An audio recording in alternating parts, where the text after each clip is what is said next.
noite, meus irmãos, a paz do Senhor Jesus. Amém? Irmãos, gostaria que vocês abrissem as vossas Bíblias aí, na primeira epístola de Paulo aos Coríntios, capítulo 1. Nós vamos dar continuidade na série de estudos que estamos fazendo acerca dessa primeira epístola de Paulo aos Coríntios. Nós paramos na semana passada no versículo 10, né? Na realidade, nós fomos até o versículo 10, né? E agora nós vamos ler do versículo, melhor, né? Paramos no 9, vamos ler do versículo 10 até o 31, que é a conclusão desse primeiro capítulo. Amém? Então, 1 aos Coríntios, capítulo 1, versículos do 10 ao 31. Diz assim a palavra do Senhor. Rogo-vos, porém, irmãos, pelo nome de nosso Senhor Jesus Cristo, que digais todos uma mesma coisa, e que não haja entre vós dissensões. Antes, sejais unidos em um mesmo sentido, em um mesmo parecer. Porque a respeito de vós, irmãos meus, me foi comunicado pelos da família de Cloé, que há contendas entre vós. Quero dizer com isto que cada um de vós diz: eu sou de Paulo, e eu sou de Apolo, e eu de Cefas, e eu de Cristo. Está Cristo dividido? Foi Paulo crucificado por vós? Ou fostes vós batizados em nome de Paulo? Dou graças a Deus, porque a nenhum de vós batizei, senão a Crispo e a Gaio, para que ninguém diga que fostes batizados em meu nome. E batizei também a família de Estéfanas. Além destes, não sei se batizei algum outro, porque Cristo enviou-me não para batizar, mas para evangelizar, não em sabedoria de palavras, para que a cruz de Cristo se não faça vã. Porque a palavra da cruz é loucura para os que perecem, mas para nós que somos salvos é o poder de Deus. Porque está escrito: destruirei a sabedoria dos sábios e aniquilarei a inteligência dos inteligentes. Onde está, ó sábio? Onde está o escriba? Onde está o inquiridor deste século? Porventura não tornou Deus louca a sabedoria deste mundo? Visto que, como na sabedoria de Deus o mundo não conheceu a Deus pela sua sabedoria, aprouve a Deus salvar os crentes pela loucura da pregação. Porque os judeus pedem sinal e os gregos buscam sabedoria, mas nós pregamos a Cristo crucificado, que é escândalo para os judeus e loucura para os gregos. Mas para os que são chamados, tanto judeus como gregos, lhes pregamos a Cristo, poder de Deus e sabedoria de Deus. Porque a loucura de Deus é mais sábia do que os homens, e a fraqueza de Deus é mais forte do que os homens. Porque vede, irmãos, a vossa vocação, que não são muitos os sábios segundo a carne, nem muitos os poderosos, nem muitos nobres que são chamados. Mas Deus escolheu as coisas loucas deste mundo para confundir as sábias. E Deus escolheu as coisas fracas deste mundo para confundir as fortes. E Deus escolheu as coisas vis deste mundo e as desprezíveis e as que não são para aniquilar as que são, para que nenhuma carne se glorie perante ele. Mas vós sois dele, em Jesus Cristo, o qual para nós foi feito por Deus sabedoria e justiça e santificação e redenção. Para que, como está escrito, aquele que se gloria, glorie-se no Senhor. Amém? Meus irmãos, vocês se recordam que na semana passada, nos primeiros 9 versículos desse primeiro capítulo da Epístola de Paulo aos Coríntios, Paulo trata da posição da igreja, faz elogios né, ao corpo de Cristo estabelecido ali na cidade de Corinto. E depois que Paulo elogiou a igreja e falou da sua posição em Cristo, ele agora, esses próximos versículos, do 10 ao 31, ele começou a tratar dos problemas de divisão existentes nela, a igreja de Corinto. Isso está muito claro nos versículos que lemos, né? A igreja lá em Corinto lidou desde o início com essas tensões provocadas pelas divisões, não é? E Paulo, no capítulo 1 aqui, versículo 13 que lemos, Paulo faz 3 perguntas retóricas, né? Essas perguntas, elas são palavras-chave, né, para tratar do assunto da divisão da igreja. Quando eu falo de perguntas retóricas que Paulo está fazendo, uma pergunta retórica, irmãos, é uma interrogação que não visa obter resposta, não é? Mas sim provocar uma reflexão. Quando Paulo faz 3 perguntas aqui no capítulo 13, ou aqui no versículo 13 do capítulo 1, essas perguntas, Paulo não espera uma resposta dos seus ouvintes. O que ele espera é uma reflexão, não é? Ele não está em busca de respostas quando faz essa pergunta, que nós já vamos ver, não é? Mas ele está em busca de uma reflexão. Ele busca que os seus ouvintes, aqueles que ouviriam a leitura dessa carta, ele busca que eles possam refletir acerca da posição que eles tomaram na condução da igreja ali na cidade de Corinto, não é? E Paulo faz uma pergunta, uma primeira pergunta retórica aqui no capítulo 1, versículo 13, ele diz assim: está Cristo dividido? Olha que interessante, meus irmãos. Paulo, ele faz essa pergunta porque ele observa que essas divisões dentro da igreja apontam para uma ideia de que se vê uma igreja dividida. E Cristo está, porventura, dividido, Paulo diz, não é? Porque Paulo não prega um Cristo, Apolo outro e Pedro outro ainda, não é? Existe apenas um Salvador e só um Evangelho, não é? E Paulo deixa isso muito claro aqui e também em outras das suas epístolas. Ele fala, por exemplo, lá na sua epístola aos Gálatas, capítulo 1, do versículo 6 ao 9, ele fala justamente esta verdade, né? Dizendo que só existe um Cristo, um só Senhor, um só Evangelho. Ele começa dizendo assim: maravilho-me de que tão depressa passasseis daquele que vos chamou a graça de Cristo para um outro Evangelho, né? E aí ele vai dizer assim que o qual não é outro, né? Ele continua, mas há alguns aí na igreja, na Galácia, que vos inquietam e querem tornar o evangelho de Cristo.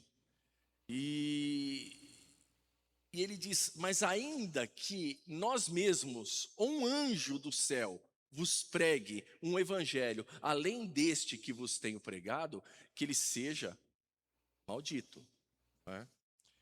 E Paulo, ele diz assim como eu já vos disse, e agora eu vou dizer de novo, né, que se alguém anunciar um evangelho diferente deste evangelho já anunciado, que vocês já receberam, esse alguém seja maldito.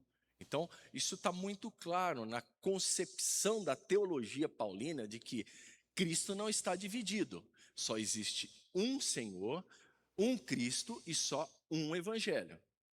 Agora, a igreja de Corinto, ela começou a se dividir internamente. Existe uma explicação, eu diria uma explicação que está ali explícita dentro da sociedade de Corinto. da cidade de Corinto. Por que ela começa a se dividir internamente?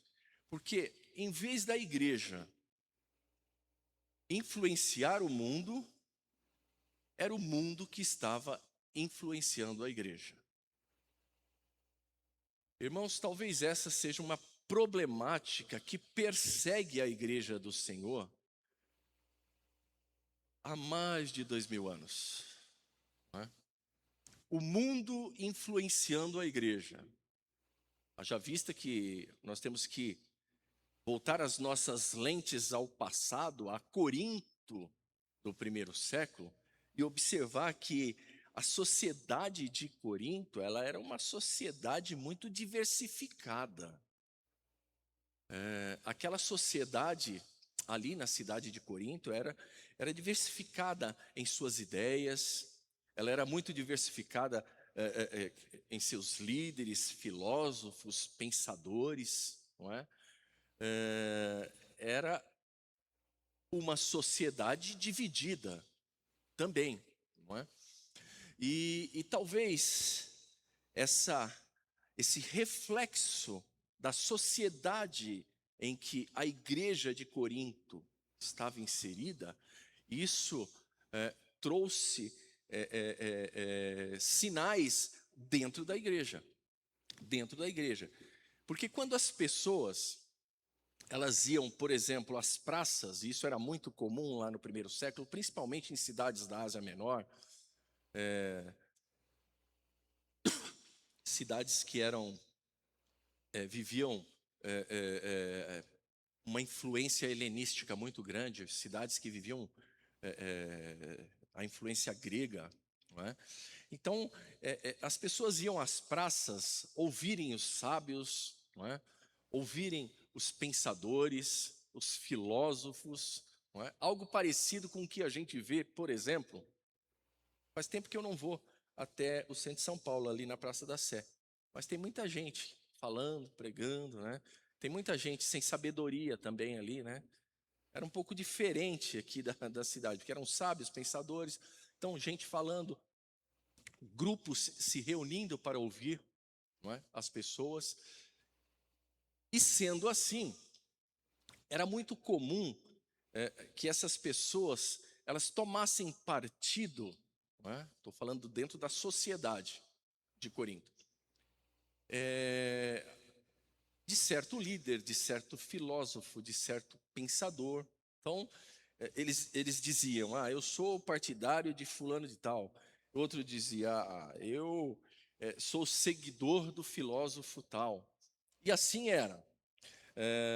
Isso era uma prática muito comum, principalmente nessas cidades da Ásia Menor. Mas era uma prática também comum em todo o primeiro século, até no mundo da Palestina.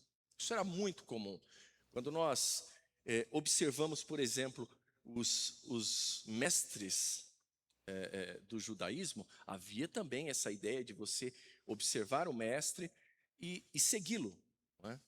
E isso era algo comum lá no primeiro século. Eu não sei se vocês se recordam, lá no Evangelho de Jesus segundo João, no capítulo 15, versículo 16,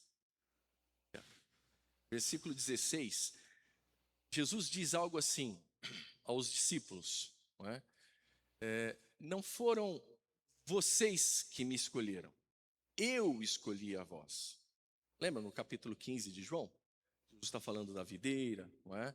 Aí Jesus diz, olha, não foram vocês que me escolheram, não é? Eu escolhi a vós, eu nomeei a vós, para que vocês possam dar frutos e o vosso fruto permaneça, a fim de que tudo quanto vocês fizerem em meu nome prospere e assim vai. Aí o que acontece com isso, irmãos?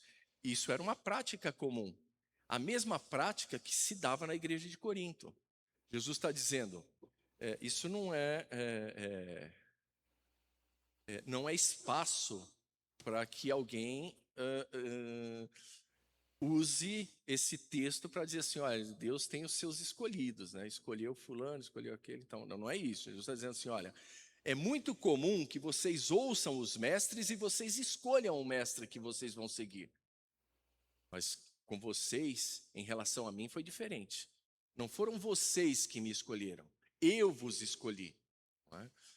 Isso acontecia demais.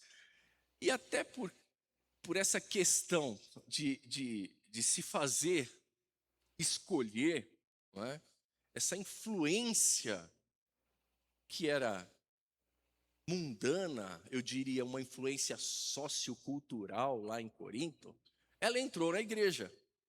Ela entrou na igreja. E é muito triste, irmãos, é muito triste quando o mundo invade a igreja. É muito triste. A igreja estava seguindo um modelo mundano. A igreja de Corinto estava seguindo um modelo de gestão bem mundano, bem associado à sua sociedade da época. E que modelo era esse? Que modelo mundano era esse? Fica muito claro quando Paulo está falando aqui no versículos 13 e 14. Esse modelo era o culto à personalidade. Era o culto, talvez seja esse ainda hoje, em relação a igrejas, um dos grandes perigos do povo de Deus, o culto à personalidade. Transformar o homem num astro, transformar o líder num astro, transformar o cantor num astro. Não é? Eu, só abrindo um adendo aí, eu vi há uns tempos atrás um show, é show, né, que se fala, né, gospel, né, esse negócio aí. E o pessoal na porta, esperando o dito cantor, eu não vou nem citar o nome dele, porque é ruim demais também, né? É ruim demais, não posso nem dar crédito para isso, né? E tietando com cadernetinha para pegar autógrafo. Irmãos, em que mundo eu estou vivendo? Autógrafo de cantor? Bom, a igreja de Corinto não estava tietando cantores, não é? Mas líderes. Transformar homens em superstar, tratá-los como ídolos. Irmãos, além de ser pecado, é um evidente sinal de imaturidade e de decadência espiritual. Não tenha dúvidas disso. Eu estou falando de uma coisa que atingiu a igreja de Corinto. Nada que nós poder nos assemelhar aí na igreja brasileira, né? Nada. Agora, nós precisamos ressaltar aí que o mais importante não é o mensageiro, é a mensagem. Amém, meus irmãos? O mais importante não é o mensageiro, é a mensagem. Amém? O mensageiro é só um instrumento pelo qual Deus vai usar para que a mensagem seja propagada. Agora, Deus pode usar quem Ele quiser. Ele não depende do mensageiro A ou do mensageiro B. Ele não depende do líder C nem do líder D. A igreja de Corinto não tomou ciência dessas verdades. Pelo menos até antes de Paulo os admoestá-los com esta primeira epístola. Não é? Então Paulo precisa perguntar à igreja de Corinto. E ele faz essa pergunta: quem que é Paulo? Quem foi Apolo? Ele vai dizer, olha, simplesmente servos de Deus. Não é? Servos. Um plantou, outro regou, ele vai dizer mais à frente, né? Mas quem deu o crescimento? Deus. Porque nem quem planta, nem quem rega, é coisa alguma.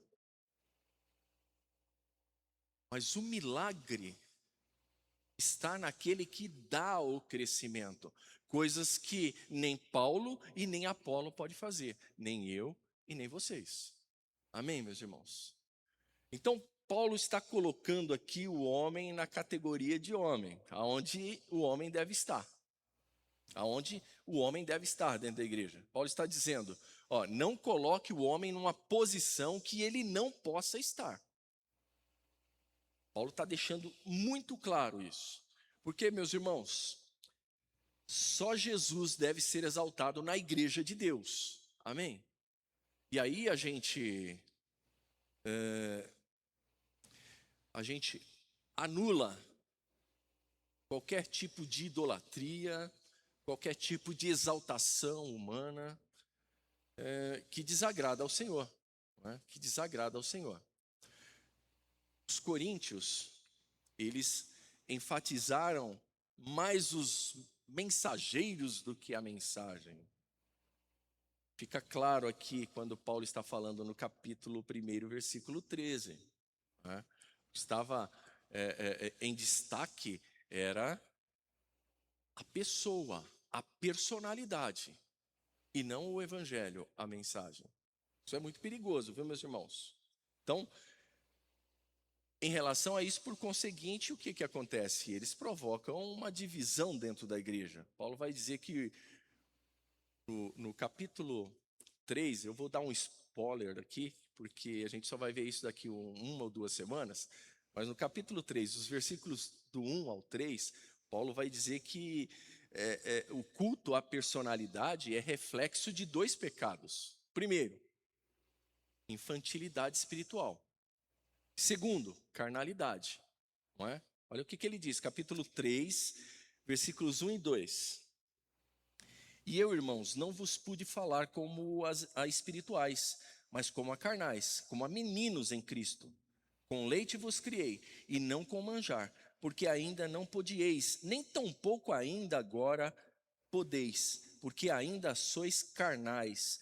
Pois havendo entre vós inveja, contendas, dissensões, não sois porventura carnais, e não andais segundo os homens? Aí o versículo 4 ele vai dizer, e dizendo, eu sou de Paulo, e outro, eu de Apolo, porventura não sois carnais? O que Paulo está dizendo? Está dizendo que este comportamento, não é, partidário em relação à personalidade do líder, isso é carnalidade. Isso é coisa de crente carnal. Amém, meus irmãos?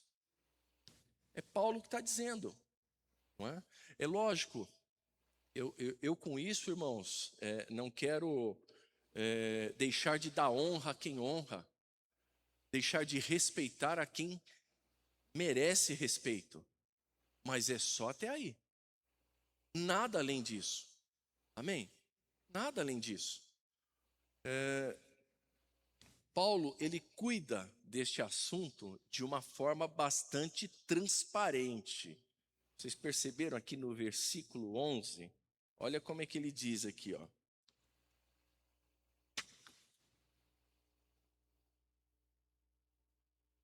Porque a respeito de vós, irmãos meus, me foi comunicado pelos da família de Cloé que há contendas entre vós. Parece que esse negócio de divisão não era só grupos dentro da igreja de Corinto. Eram grupos que geraram contenda entre os irmãos. Olha que coisa, irmãos. Aí Paulo diz assim, ó, eu fiquei sabendo acerca de vós, dessas coisas que estão acontecendo, pelo pessoal lá da família de Cloé. Né? E Paulo, ele é específico quanto ao informante e quanto à informação. Não tem essa de esconder. Essa transparência parece que choca, porque a gente está acostumado a jogar o jogo de uma outra forma. Não é? Sem dar nome aos bois, se escondendo atrás de que falaram. Né? Quem nunca ouviu esse tipo de coisa dentro da comunidade cristã? Olha, meu irmão, isso aí muitas vezes comigo. Não aqui, né? Mas eu era chamado, né? Não sei, acho que tinha acho que me achavam um subversivo, não sei.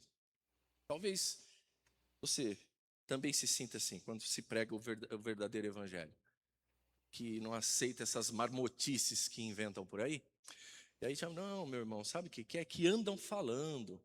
É que você falou isso, falaram, olha, não gostaram. Ah, tem irmãos que está dizendo, ah, isso aí é um tipo de jogo sujo de quem não é transparente, de quem não quer sanar o problema.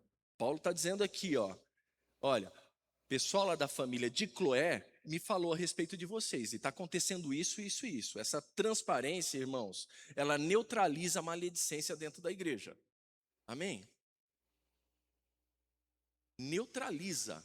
Acabou. É o que é. Né? Tem que ser corrigido. Olha, está acontecendo isso, foi isso, isso, isso. Ah, falaram, disseram. Ah, irmãos, né? Essa falta de transparência é um jogo sujo do inimigo, não é? Para que possa haver maledicência, desconfiança. Aí fica o outro, olha, quem falou? Talvez ele falou, ah, será? Eu acho que foi ele. Não, está com cara de que foi ele. Não, não foi. Foi o pessoal da família de Cloé. Disseram, falaram a verdade e vamos tratar desse problema aqui agora. Amém? Já no versículo 10, um pouquinho antes, quando Paulo ele aponta o problema, olha o que ele diz aqui no versículo 10. Rogo-vos, porém, irmãos, pelo nome de nosso Senhor Jesus Cristo, que digais todos uma mesma coisa, e que não haja entre vós dissensões, antes sejais unidos em um mesmo sentido, em um mesmo parecer. Irmãos, Paulo diz, ele roga aos irmãos, né? E ele vai mais, parece meio apelativo o negócio, ele diz assim, olha, eu rogo a vocês, irmãos, em nome de Jesus, que vocês possam ser numa mesma unidade, que vocês digam uma mesma coisa, que haja entre vós concordância, que acabe no meio de vós as dissensões, as divisões, as intrigas, as brigas, os partidos, os grupos. Não é? Paulo está dizendo, eu rogo a vocês que não haja no meio de vós divisões. Acho interessante que a palavra divisão, traduzida por divisão no português, para as nossas traduções em português, é uma palavra grega que chama cisma. E o que é o cisma? Qual que é o significado dessa palavra cisma, literalmente? Quer dizer, rasgar um tecido. Então, essa divisão que Paulo está dizendo no grego quer dizer rasgar um tecido. O que Paulo está falando aqui? Paulo está dizendo que eles estavam rasgando a igreja, dividindo a igreja em partes. E aí Paulo diz, olha, eu rogo a vocês. E olha, irmãos, sabe o que é rogar? Em algumas traduções, talvez, suplico-vos, né? Rogar é pedir com insistência. Não é só um pedido, é um pedido que vem seguido de insistência. Rogo-vos, suplico-vos. Parem com as divisões, parem com as divisões.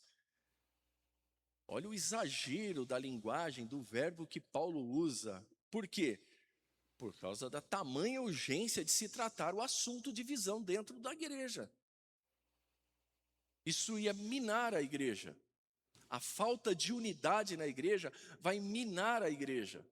E Paulo, sabendo disso, vai logo tratar de conversar com esse pessoal. Vai logo tratar de escrever e, olha, que seja lida esta carta lá para que eles possam se conscientizar de que isso não é uma prática em que os servos de Deus possam se comprometer com ela.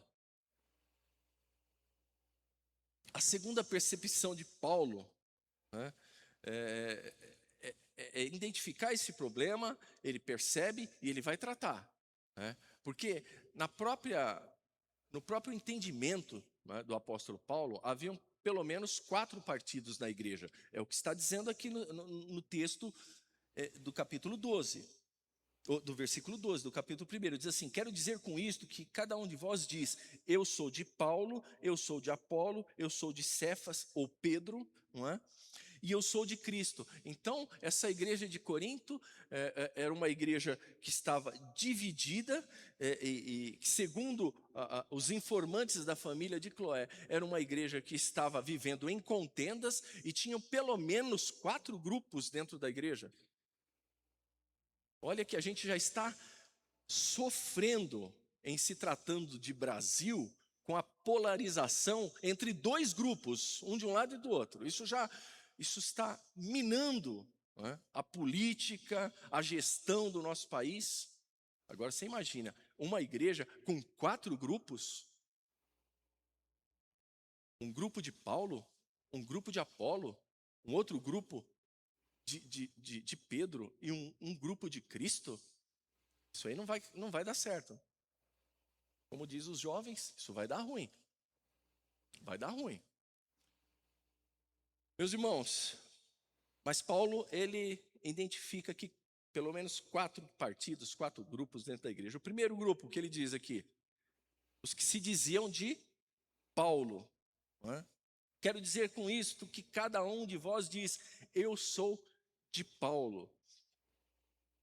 Irmãos, certamente este grupo que se dizia pertencer a Paulo era o grupo dos primeiros crentes lá de Corinto. Por quê? Porque eles viam em Paulo o fundador da igreja e eles, como pioneiros, eles estavam ligados a Paulo. Eles achavam, não, nós somos de Paulo. Paulo que fundou a igreja, nós somos do grupo de Paulo. Preste bem atenção, não há, por parte destes 3 irmãos, Paulo, Apolo e Pedro, nem muito menos Cristo, né? Mas vamos falar dessas 3 personalidades, não há nenhuma intenção deles de liderar grupos dentro da igreja. Primeiro que Paulo já não estava mais em Corinto, por isso estava acontecendo, né? Segundo que Apolo veio a contribuir, e contribuiu bastante, historicamente falando, com a expansão do evangelho naquela região e com a igreja lá em Corinto. E depois, Pedro nem sequer exerceu liderança em Corinto. Não existe nenhum indício de que Pedro estivesse passado ali e ficado com a igreja de Corinto, para que alguns dissessem, olha, eu sou de Pedro, não é? Isso partia realmente dos grupos. Não havia aprovação, não estavam corroborando com essas coisas, esses líderes que foram citados aqui. Que isso fique bem claro. Não é? Então, alguns disseram aqui, eu sou de Paulo. O William Barclay, um teólogo estudioso bíblico, não é? Ele disse que talvez esse grupo que dizia eu sou de Paulo, né, tenha sido formado principalmente por gentios, né? Tamanha a identificação do ministério de Paulo com os gentios, né?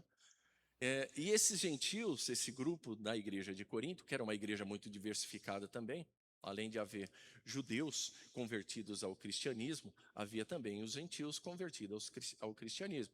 Esse grupo estava muito ligado à linha de pregação de Paulo. Por exemplo, na questão da liberdade cristã. Por quê? Porque eles não aceitavam o legalismo que os judeus queriam impor, né?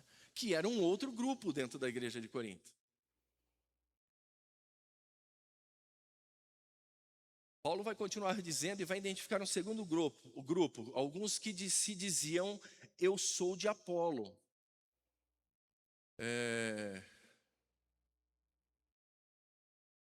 Warren Wiersbe, também um teólogo, estudioso bíblico, ele diz que os que se diziam de Apolo talvez eram aquele grupo que se identificava com a filosofia. E por quê? Porque Apolo era da cidade de Alexandria. Essa cidade de Alexandria era o centro da atividade intelectual do mundo no primeiro século, não é? E a Bíblia deixa clara que Apolo era realmente um homem letrado, um homem muito capaz, intelectual. A Bíblia vai citar Apolo, sim. Vai dar essas características a Apolo. Não é? Então, os alexandrinos, ou seja, as pessoas que vinham, na sua grande maioria, lá de Alexandria, eles eram entusiasmados com eu diria, com as elegâncias literárias, né, com a sabedoria, e foram de fato eles que historicamente intelectualizaram o cristianismo. O que não foi de tudo ruim, não é? O que não foi de tudo ruim. Como também nos dias de hoje, os intelectuais de hoje, que exercem os seus ministérios, têm prestado um serviço de contribuição muito necessária à igreja, principalmente em se tratando da igreja brasileira, porque tem evitado muitas heresias, tem evitado que falsas doutrinas se propaguem. Não é? Então, aqueles que intelectualizaram o cristianismo também tiveram uma boa contribuição para a história. Né? Agora, os que se diziam pertencer a Apolo eram aqueles que estavam mais voltados para essa questão intelectual, o que não era muito difícil de se encontrar numa cidade helenista como Corinto. Né? Era um grupo que estava em evidência, como estava na sociedade. Não é? Os intelectuais, né?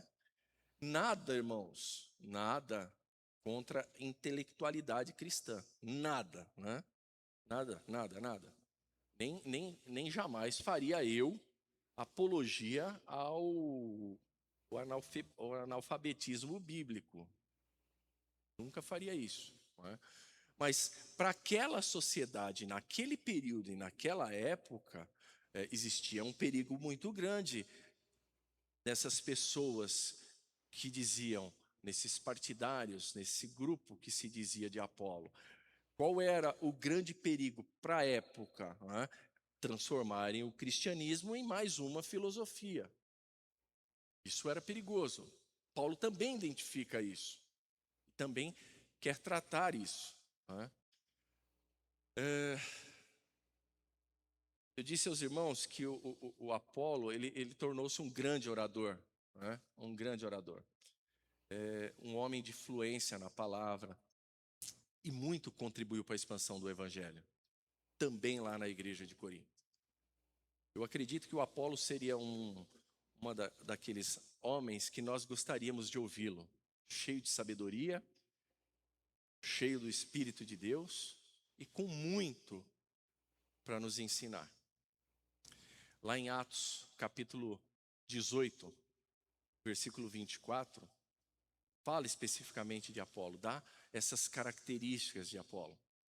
Não sei se vocês se recordam, quando nós estudamos o livro de Atos, nessa passagem ali pela cidade de Corinto, o texto bíblico vai dizer que o Apolo, ele era um homem eloquente, ele era um homem inteligente, não é? E não há nada de pejorativo nisso. Não é? Atos capítulo 18, versículo 24. Obrigado, Zé. E chegou a Éfeso um certo judeu chamado Apolo, natural de Alexandria, varão eloquente e poderoso nas Escrituras. Olha aí. Né? Um homem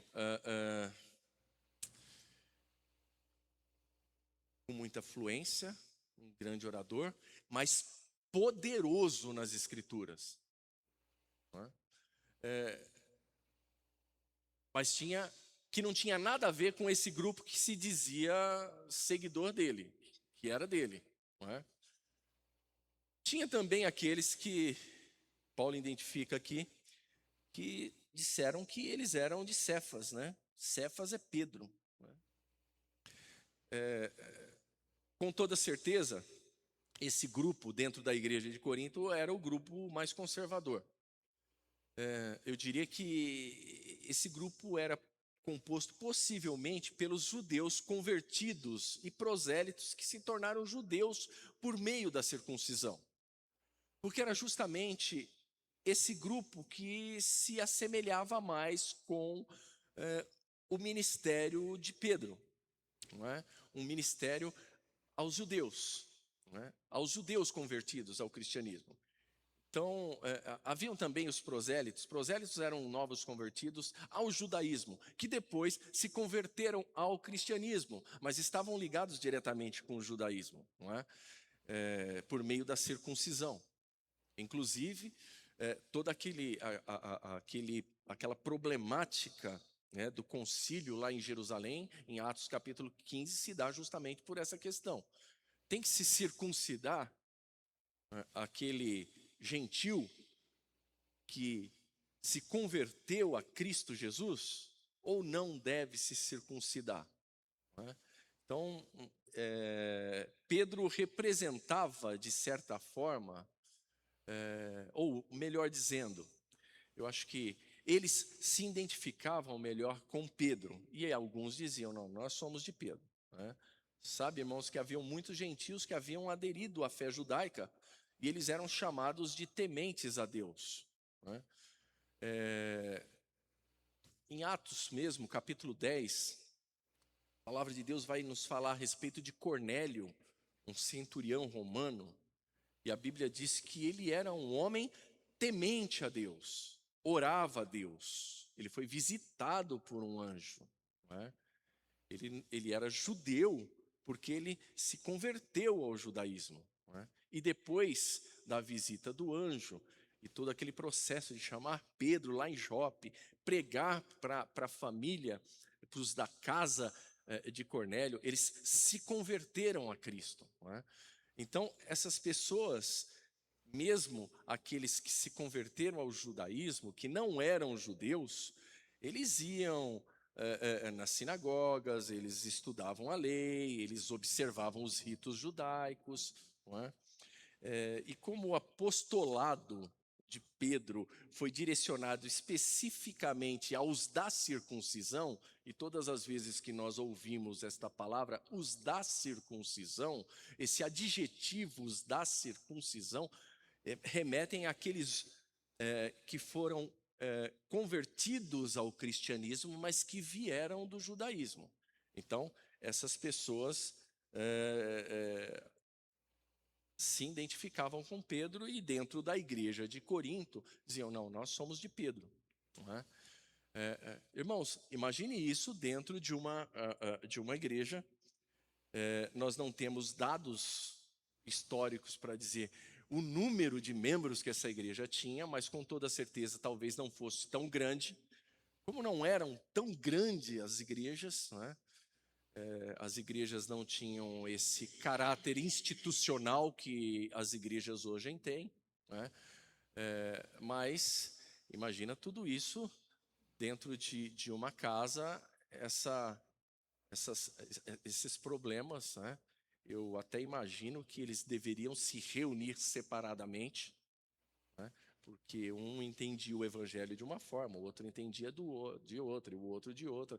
Não dava para estar juntos, né? E é justamente isso que Paulo diz aqui no versículo 11, né? Que ele ficou sabendo que está tendo contendas, ou seja, vocês estão brigando entre si, né? Vocês estão brigando, vocês estão destruindo a unidade em Cristo Jesus, não é? Então, olha que problema, irmãos, olha que problema. Então, esse grupo aí de Cefas, né, de Pedro, segundo David Prior, que é um inglês que serviu lá na cidade do Cabo, na África do Sul, por 7 anos, um pastor inglês, não é?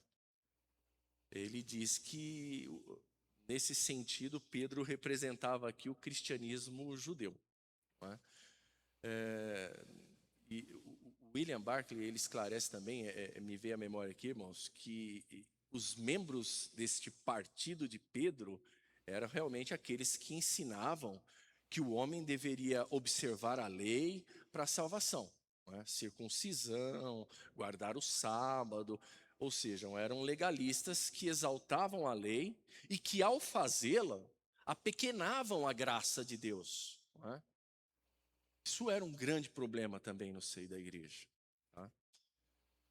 Isso, as pessoas, não que Pedro aprovasse isso, tá certo? Se identificavam com Pedro, né? Como eu disse aos irmãos, Pedro nunca exerceu o papel de liderança na igreja de Corinto, na igreja local lá em Corinto. E aí depois, o apóstolo Paulo ele está dizendo aqui que existe um quarto grupo, aqueles que diziam, eu sou de Cristo. Né? Olha aí, é bem provável que esse é o partido com o nome mais bonito, né? Mas também é provável que fosse um dos mais problemáticos, né? Porque talvez fosse esse o grupo dos exclusivistas, né? Daqueles membros que ostentavam orgulho espiritual e sutil, dando a entender que eles eram os únicos cristãos verdadeiros ali na igreja de Corinto. Orgulhosos, não, nós somos de Cristo, somos de nenhum desses, não é? Eu sei que a igreja de Corinto estava passando por um grande problema de identidade. E aí Paulo vem depois de dizer assim, está Cristo dividido? Ele vem com outras duas perguntas retóricas. Eu não vou falar delas na ordem, eu vou inverter a ordem. E Paulo diz assim, aqui no versículo 13 ainda, está Cristo dividido? Depois ele fala, foi Paulo crucificado por vós? Ou fostes vós batizados em nome de Paulo? Então vamos ver essa perguntazinha aqui, retórica do Paulo aqui. Foste vós batizados em meu nome? Paulo está dizendo, não é? Paulo trata do problema da divisão nessa outra pergunta aqui aos coríntios. Paulo não está diminuindo o valor do batismo, irmãos, não é nada disso. Mas ele está colocando-o no seu devido lugar. O importante é ser batizado em nome de Jesus. Porque o seu batismo não cria um vínculo seu com a pessoa que te batizou. É isso que Paulo está dizendo. O batismo cria um vínculo seu com Cristo. Amém? E é isso que Paulo está dizendo. E depois ele vai fazer uma terceira pergunta retórica aqui, que eu inverti a ordem. Ele diz assim, foi Paulo crucificado por vós? Meus irmãos, Paulo agora ele levanta, eu diria que um dos grandes temas desse capítulo, a cruz de Cristo, não é? A cruz que ocupa um lugar central na proclamação do Evangelho. Irmãos, todas as vezes que nós tirarmos a cruz do Evangelho, não sobra absolutamente nada. Porque as boas novas de Jesus passam pela cruz. Amém? Nós não podemos omitir a cruz. Paulo não está omitindo a cruz. Paulo, ele introduz aqui, eu diria, um contraste entre o poder do Evangelho, nos versículos que ele vai continuar, e a fraqueza da sabedoria humana. Os judeus, segundo Paulo está dizendo, os judeus, eles querem sinais. Não é isso que o texto disse? Mas o Messias sofredor, ele se fez carne e morreu numa cruz. Não era isso que os judeus esperavam. Paulo vai continuar. Os gregos, eles querem sabedoria. E no versículo 20, Paulo vai dizer assim, onde está, ó sábio? Onde está, ó escriba? Onde está, ó inquiridor deste século? Porventura não tornou Deus louca a sabedoria deste mundo? Paulo está dizendo que a sabedoria do homem, irmãos, não consegue atingir o conhecimento pessoal de Deus. Amém? Porque nós bem conhecemos e sabemos quantos sábios existem no mundo ainda hoje. Sábios que são contemporâneos nossos. E alguns destes sábios são até ateus. Né? A gente vê filósofos aí, mesmo filósofos brasileiros, né? Homens cheios de eloquência, de intelectualidade, conhecedores, sábios, pensadores, escritores. Mas Paulo está dizendo, o que adianta a sabedoria do mundo? Porque essa sabedoria do homem, ela não consegue atingir o conhecimento pessoal de Deus. E essa sabedoria não levou o homem ao conhecimento da salvação. E aí Paulo vai dizer aqui, no versículo 18, porque a palavra da cruz, ela é loucura para os que perecem, mas para nós que somos salvos, é o poder de Deus. E ele vai continuar dizendo aqui, no versículo 21, visto como na sabedoria de Deus o mundo não conheceu a Deus pela sua sabedoria, aprove a Deus salvar os crentes pela loucura da pregação.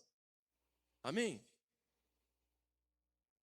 Paulo fala para os judeus e para aqueles que estão querendo sinais, que Jesus, ele é maior do que um sinal.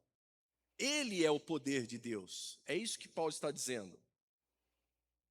A igreja de Corinto tinha um sério problema de identidade e um sério problema na sua teologia. Paulo depois olha para os gregos que estão buscando sabedoria e diz: Jesus é a sabedoria de Deus. Jesus é quem revelou Deus. Jesus é a síntese da sabedoria. Ele vai dizer isso também aos Colossenses. Lá no capítulo 2, versículo 3, quando ele escreve aos nossos irmãos lá da igreja de Colosso, ele vai dizer que nele, em Jesus, estão escondidos os tesouros da sabedoria. Amém? Jesus é o caminho de sabedoria que Deus colocou para que o homem possa encontrá-lo.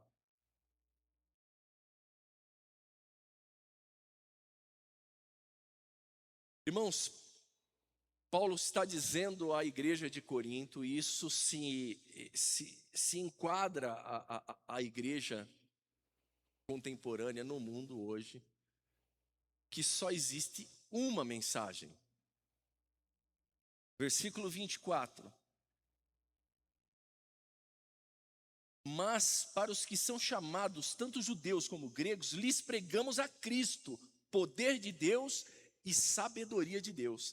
Essa é a mensagem. E ele vai dizer que ele não se aplicou a palavras sábias, a sabedoria humana, porque ele tinha. Era um homem intelectual, um homem eloquente, um homem sábio. Mas ele diz: eu me detive entre vós a pregar Cristo e este crucificado. Foi isso. Amém? Aleluias. Cristo crucificado é o poder de Deus para os judeus que querem ver sinais de poder e a sabedoria de Deus para os gregos que buscam a sabedoria. Tudo se resume em Cristo. Aleluias. Igreja do Senhor em Calmon Viana. Querem o poder de Deus? Não há nada de errado de desejar isso. Querem a sabedoria de Deus? Não há nada de errado em desejar isso. Vocês vão encontrar na pessoa de Cristo. Aleluias.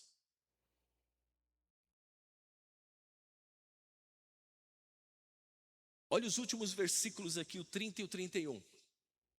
Paulo diz assim: vós sois dele em Jesus Cristo, o qual para nós foi feito por Deus sabedoria e justiça e santificação e redenção, para que, como está escrito, aquele que se gloria, glorie-se no Senhor.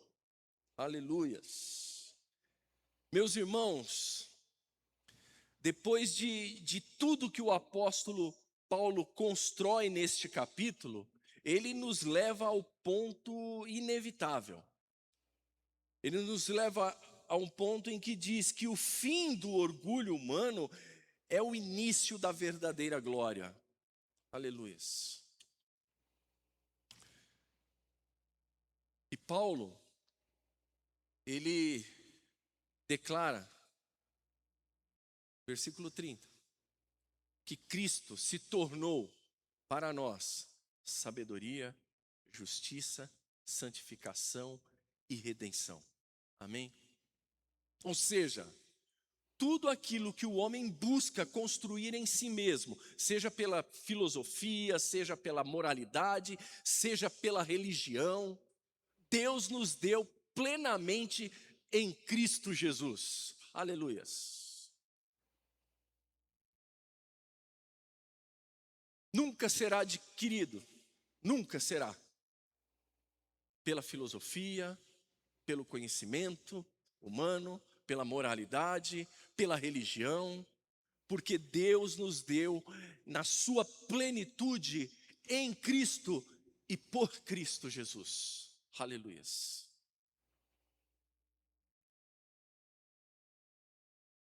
Cristo é tudo, porque Ele detém tudo. Grande reformador do século XVI, Martim Lutero. E olha que eu tenho algumas ressalvas, eu e o Lutero. Se nós fôssemos contemporâneos, pastor Reginaldo, a gente ia ter umas discordâncias. Mas ele disse assim, Lutero: ou Cristo é tudo, ou ele é nada. Isso foi um sermão que ele pregou na igreja de Wittenberg. Ele disse que ou Cristo é tudo, ou ele é nada. Não existe meio termo, irmãos. Não é Cristo e mais alguma coisa. Ou ele é tudo para nós, ou ele não é nada. Amém? Irmãos, perceba a força destas verdades. Você e eu, nós não construímos nossa justiça. Cristo é a nossa justiça. Amém? Nós não construímos a nossa santidade, nós não produzimos voluntariamente a nossa santidade. Cristo é a nossa santificação. Versículo 30 aqui, Paulo dizendo. Olha o poder disso. Você não produz santidade, Cristo é a sua santificação. Você não compra a sua redenção, Cristo é a sua redenção.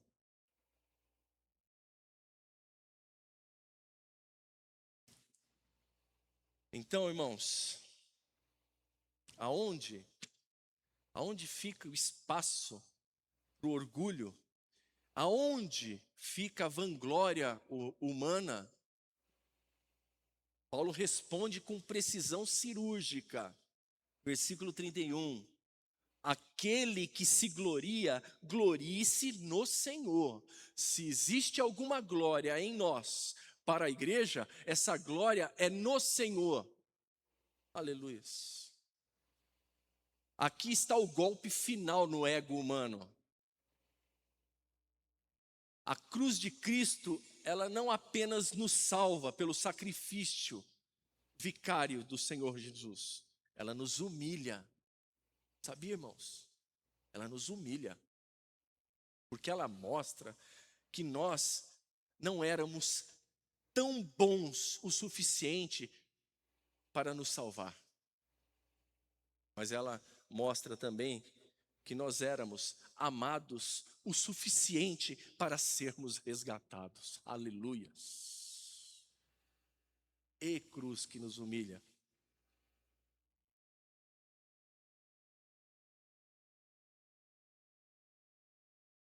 Eu quero, antes de orar, encerrar dizendo aos irmãos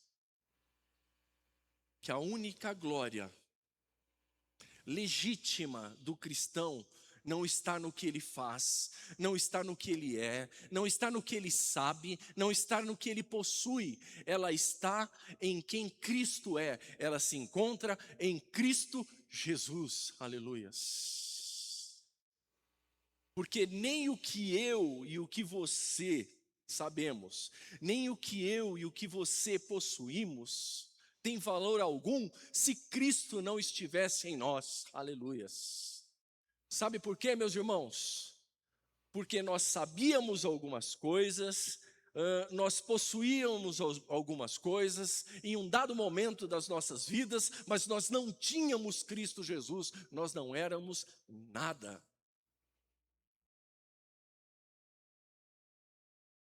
Mas nos encontramos em Cristo Jesus. Portanto, não há glória em mim, não há glória em você, não há glória em ninguém, a não ser que essa glória seja em Cristo Jesus. Aquele que se gloria, glorie-se no Senhor. Aleluias. Amém. Oh Senhor, aleluias. Louvado seja o teu nome. Louvado seja o nome do Senhor. Vamos orar?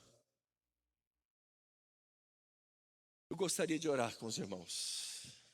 Eu gostaria, junto com vocês, meus irmãos, que nós